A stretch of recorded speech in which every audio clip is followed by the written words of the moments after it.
Hello friends, मैं Shweta Oberoi, astrologer, numerologist, vastu specialist Delhi से। आज हम बात करने वाले हैं नवरात्रों की और माँ की। कैसे आप पूजा करें, कैसे उन्हें प्रसन्न करें जिससे आपका ग्रहों को भी बहुत रिलीफ मिल जाए और वो भी बैलेंस हो जाए।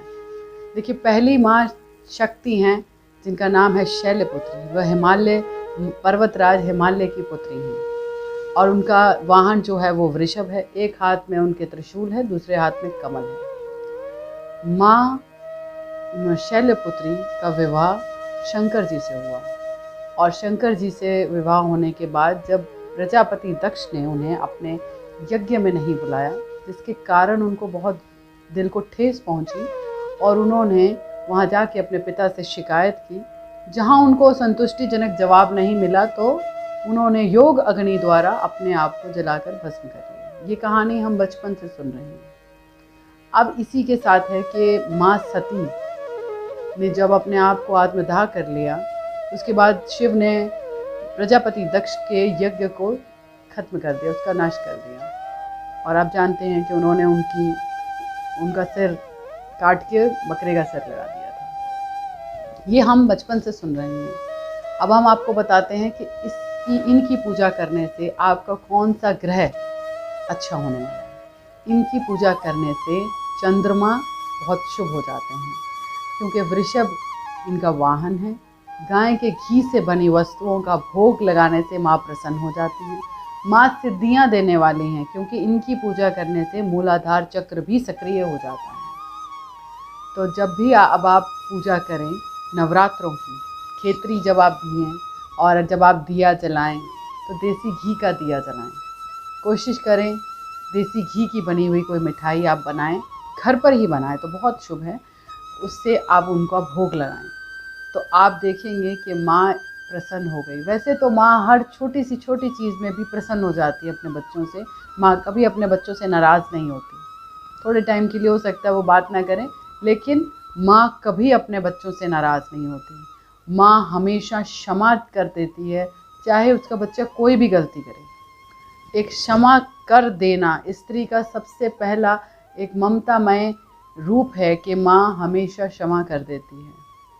तो आप शैलपुत्री की जब पूजा करें तो कोशिश करें कि घी से बनी चीज़ों का भोग लगाएं, ताकि आपके चंद्रमा को स्ट्रॉन्ग हो और उनकी नेगेटिविटी खत्म हो और आपका मूलाधार चक्र सक्रिय हो। मूलाधार चक्र सक्रिय होने से आपके अंदर शक्ति का प्रारब्ध शुरू हो जाता है। एक शक्ति, क्योंकि मूलाधार में सारा इच्छाओं का चक्र है और सिद्धियों का भी है। गणेश महाराज उसके स्वामी हैं। जब आप उनकी पूजा करते हैं तब उस चक्र को सक्रिय होने में मदद मिलती है, जिससे आपको बहुत सारे नए अनुभव होते हैं। तो इस बार नवरात्रे में जब आप पूजा करें, शैलपुत्री माँ का ध्यान करते हुए, उनको वृषभ के ऊपर बैठे हुए, हाथ में त्रिशूल लिए हुए और एक हाथ में कमल लेते हुए, ऐसे स्वरूप के आप आंखें बंद करके उनको मनन करें और अपना जो भी आप दुर्गा स्तुति करते हैं या आप सप्तशती का पाठ करते हैं, जो भी आपका सामर्थ्य है, अगर आप दुर्गा चालीसा करते हैं, दुर्गा सहस्त्र नाम करते हैं, तो भी आपको उनका बहुत अच्छा रिजल्ट मिलता है। माँ का सौम्य रूप है, माँ प्रेममय है और शुभ आशीष ही देती है अपने बच्चों को। तो जब अब की बार आप पूजा करें नवरात्रों पे, तो माँ के शैलपुत्री रूप को आप घी से बनी चीज़ों का भोग लगाएं और अपने चंद्रमा को स्ट्रेंथ देने की प्रार्थना करें, ताकि मन मजबूत हो। जब चंद्रमा मजबूत होगा, आपकी फैसले लेने की क्षमता बढ़ेगी। अगर आपकी 7.5 भी चल रही है तो उसमें भी आपको रिलीफ मिलेगा। तो इस बार नवरात्रों पे शैलपुत्री माँ की जब पूजा करें तो घी के दिए जलाएं और घी का ही भोग लगाएं, घी से बनी मिठाई का ही उनको भोग लगाएं।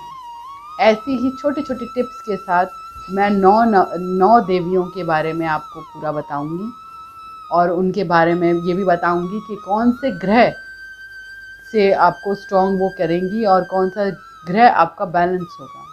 स्क्रॉल के नीचे मेरा नंबर चल रहा है। अगर आप चाहते हैं, कोई सवाल है आपका, जानना चाहते हैं, तो आप मुझसे कांटेक्ट कर सकते हैं। जय माता दी। ये नवरात्रे आपके लिए खुशियों से भरे हों। जय माता दी।